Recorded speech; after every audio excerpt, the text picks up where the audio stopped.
Hello great മീഡിയസിലേക്ക് സ്വാഗതം. Bethlehem കുടുംബ unit രണ്ടാം ദിനത്തെ കളക്ഷൻ റിപ്പോർട്ടുകളിലേക്ക് കടന്നു വരാം. ചാനൽ സബ്സ്ക്രൈബ് ചെയ്യുന്ന കാര്യം പരിഗണിക്കണമെന്ന് ഓർമ്മിപ്പിക്കുകയൂടെ ചെയ്യുന്നു. രണ്ടാം ദിനം ഇതുവരെ ട്രാക്കിങ്ങിലൂടെ വന്നിരിക്കുന്നത് 5,40,00,000 രൂപയാണ്. അതായത് സിനിമ 6 കോടി തൂക്കിയിരിക്കുന്നു കേരള ബോക്സ് ഓഫീസിൽ നിന്ന് ഇതുവരെയുള്ള കണക്കുകൾ പ്രകാരം. നൈറ്റ് എക്സ്ട്രാ ഷോസ് എല്ലാം ചേർത്ത് വരുമ്പോൾ ഏകദേശം 6.5 കോടിക്ക് മുകളിൽ അല്ലെങ്കിൽ 7 കോടിക്കടുത്ത് നേടാൻ കഴിയുമെന്നുള്ള പ്രതീക്ഷ തന്നെയാണ്. 2 ദിവസങ്ങൾ കൊണ്ട് തന്നെ കേരള ബോക്സ് ഓഫീസിൽ നിന്ന് സിനിമ 10 കോടിക്ക് മുകളിൽ കയറി റെക്കോർഡിടുകയാണ്. അങ്ങനെ നോക്കുമ്പോൾ നാളത്തെ പ്രീസെയിൽ കളക്ഷൻ ഇതിനോടകം തന്നെ നിൽക്കുന്നത് 3,12,00,000 രൂപയോളം. അതായത് അതും അതിവേഗം കുതിച്ചുയരുന്നു എന്ന് തന്നെ പറയാം. അതായത് നാളെ സിനിമ ഷോ തുടങ്ങുന്നതിന് മുമ്പ് 3 കോടി നേടിയിരിക്കുന്നു. 1,69,000 ടിക്കറ്റുകളാണ് നാളേക്കായി ഇതുവരെ പ്രീസെയിലൂടെ വിറ്റുപോയിരിക്കുന്നത്. മണിക്കൂറിൽ 20,000-ന് മുകളിലേക്കുള്ള ടിക്കറ്റ് വിൽപ്പനയാണ് ഇന്നത്തെ ദിവസം മുഴുവനായിട്ട്. ഒരു സമയത്ത് പോലും നമുക്കതിൻ്റെ താഴേക്ക് കാണാൻ കഴിഞ്ഞിട്ടില്ല എന്നുള്ളതാണ്. ഈ ഒരു മണിക്കൂറിൽ 21,000-ന് മുകളിൽ ടിക്കറ്റുകൾ വിറ്റുപോകുന്നു. ഇന്നിതുവരെ 3,20,000-ഓളം ടിക്കറ്റുകളാണ് വിറ്റുപോയതായി ട്രാക്കേഴ്സ് പുറത്തുവിടുന്ന കണക്കുകൾ. ഇന്ന് നമ്മൾ എക്സ്പെക്റ്റ് ചെയ്യുന്ന തിയേറ്റർ ഓക്യുപ്പൻസി ഏകദേശം 85%-ഓളമാണ്. ഇപ്പോൾ 73.5% നിൽക്കുകയുമാണ്. എന്തായാലും മികച്ച രീതിയിലേക്കുള്ള കളക്ഷൻ പോകുമ്പോൾ നമുക്ക് ഇന്നലത്തെ ഫസ്റ്റ് ദിവസത്തെ കളക്ഷൻ എത്രയെന്നൊന്ന് നോക്കാം. ഫസ്റ്റ് ദിനം സിനിമയ്ക്ക് നേടാൻ കഴിഞ്ഞത് 15,77,00,000 രൂപ എന്നുള്ളതാണ് ട്രാക്കേഴ്സ് പുറത്തുവിടുന്ന കണക്കുകൾ. ഒഫീഷ്യലായിട്ടുള്ള ഒരു അപ്ഡേറ്റ് വന്നിട്ടില്ല. തീർച്ചയായും ഒഫീഷ്യൽ കണക്കുകൾ ഇതിൻ്റെയൊക്കെ മുകളിലായിരിക്കാം എന്നുള്ളത് പ്രതീക്ഷിക്കാം. 17 കോടി വരെ എത്താനുള്ള ചാൻസുകളുണ്ട്. കേരളത്തിൽ നിന്ന് ആദ്യ ദിനം 4,61,00,000 രൂപ നേടിയെന്നുള്ളതാണ് ട്രാക്കേഴ്സ് പുറത്തുവിടുന്ന കണക്കുകൾ. അതായത് ഓൾറെഡി ഇന്നലത്തേനേക്കാൾ കളക്ഷൻ ട്രാക്കിങ്ങിലൂടെ തന്നെ ഇപ്പോൾ കടന്നിരിക്കുന്നു.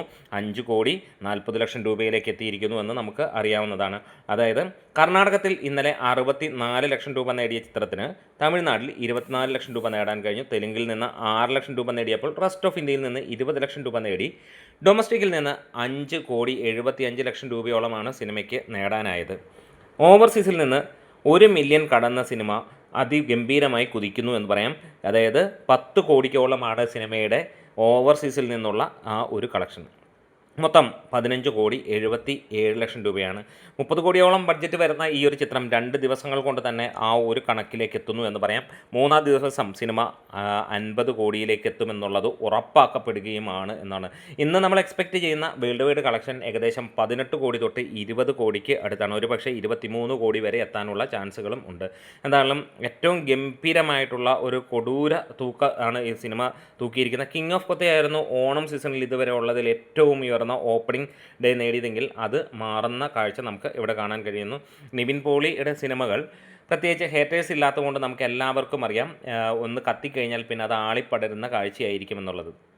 അതിഗംഭീരമായിട്ടുള്ള ഒരു സാറ്റർഡേ സൺഡേ ആണ് നമ്മൾ എക്സ്പെക്റ്റ് ചെയ്യുന്നത്. 2 ദിവസങ്ങൾ കൊണ്ട് നമ്മൾ എക്സ്പെക്റ്റ് ചെയ്യുന്നത് ഏകദേശം 40 കോടിയോളം എത്തുമെന്നുള്ളതാണ് 2 ദിവസത്തെ മാത്രം. അതായത് മൂന്ന് ആദ്യ ദിനം കൂടെ കൂട്ടുമ്പോൾ 50-55 കോടിയിലേക്ക് സിനിമ എത്തും എന്നുള്ളത് തന്നെയാണ്. ലിമിറ്റഡ് തിയേറ്ററുകളാണെന്നറിയാം, എല്ലാ തിയേറ്ററുകളിലും അല്ല എന്നുള്ളത് നമുക്ക് ഏവർക്കും അറിയാവുന്ന കാര്യമാണ്.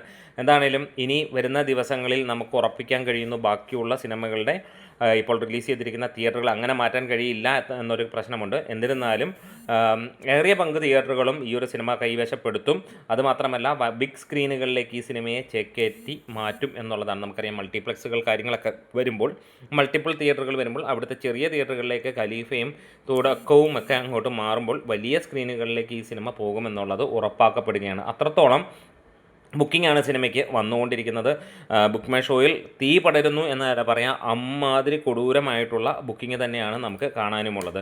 എന്തായാലും ഈ ഒരു ഓണക്കാലം ഒന്നും തന്നെ പറയേണ്ട, ഗിരീഷ് ഏടിയുടെ ഈ ഒരു സിനിമ അങ്ങ് തൂക്കുന്നു എന്ന് പറയാം. കേരള ബോക്സ് ഓഫീസിൽ മാത്രമല്ല വേൾഡ് വൈഡ് ആയിട്ടും സിനിമയ്ക്ക് അമ്മാതിരി കൊടൂര തൂക്കാൻ കഴിയുന്നുണ്ട്. വീഡിയോസ് ഇഷ്ടമായെങ്കിൽ ഒന്ന് സപ്പോർട്ട് ചെയ്ത് തരാം. തീർച്ചയായും നിങ്ങളുടെ ലൈക്കും ഷെയറും സബ്സ്ക്രിപ്ഷനും വേണം. നിങ്ങൾ നിവിൻ പോളി ആരാധകരാണെങ്കിൽ ഒന്ന് ഗ്രൂപ്പ് ചെയ്യുക. നമ്മൾ കൂടുതൽ വീഡിയോസുമായി വരുന്നതാണ്. Great medias.